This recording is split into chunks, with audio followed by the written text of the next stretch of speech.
구독과 좋아요 많이 눌러주세요. 방장에게 큰 힘이 됩니다.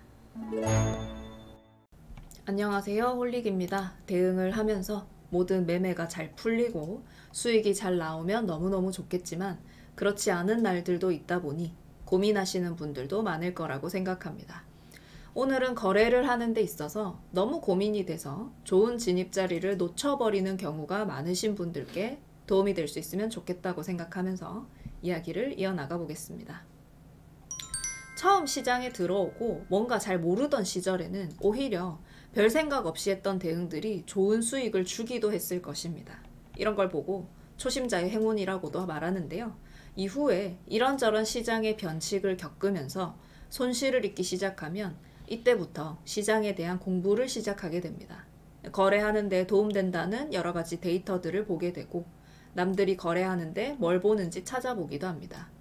이렇게 천천히 시장에 대해 알기 시작하면서 조금씩 두려움이 생기기 시작합니다. 나는 뭘 믿고 초보 때 아무런 생각 없이 막 거래했을까 하면서요. 개인 투자자 중 한 명으로 있으면서 시장에서 살아남기 힘들다는 것, 그리고 돈의 크기에서도 시장에 대한 정보에서도 모두 메이저들에게 밀릴 수밖에 없다는 것들을 인지하기 시작하면 더욱더 시장에 대한 공포심이 생길 수 있습니다.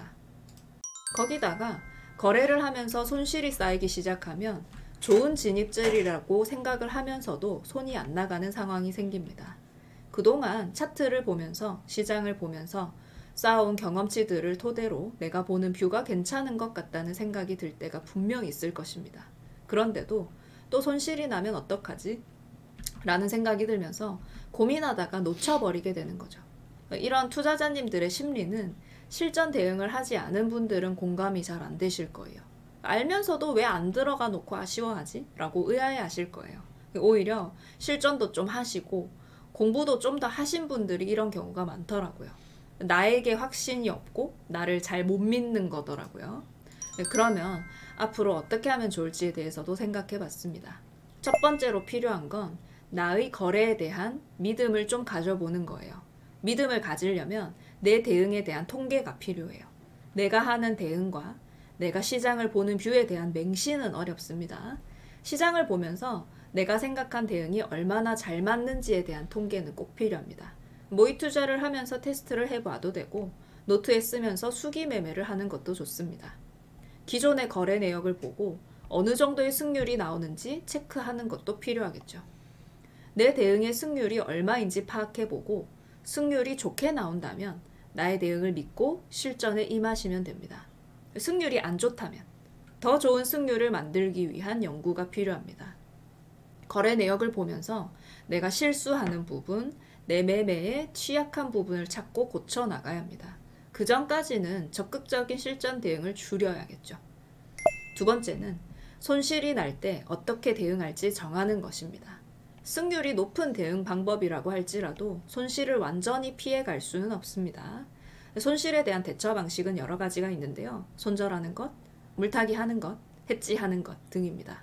방법은 여러분들의 스타일이나 성격에 따라 자유롭게 정하시고 실천할 수 있는 방식으로 정하면 됩니다. 아무리 좋은 방법도 내가 실천할 수 없으면 소용없다고 생각합니다. 심리적인 것이든 성격적인 부분이든 금전적인 부분이든 간에 각자의 사정과 이때까지 경험해온 것에 따라서 여러분들의 원칙은 달라질 거라고 생각해요. 중요한 거는 대처 방식을 미리 생각해 놓고 실제로 손실이 날 때 내 방식대로 대응하는 것입니다. 여러 가지 변수에 대해 대응 방식을 정해 놓는 것과 그렇지 않은 것은 계좌의 손익에서도 크게 차이가 나게 될 것입니다. 대응을 하면서 저 또한 많은 시행착오를 겪고 있고 항상 잘하는 것은 아닙니다. 하지만 살아남는 것을 목표로 두고 무리하지 않는 선에서 대응을 하다 보니 적어도 크게 박살나지 않게 되었습니다. 영상을 봐주시는 분들이 시장에서 살아남는 개인이 되길 바랍니다. 항상 감사합니다.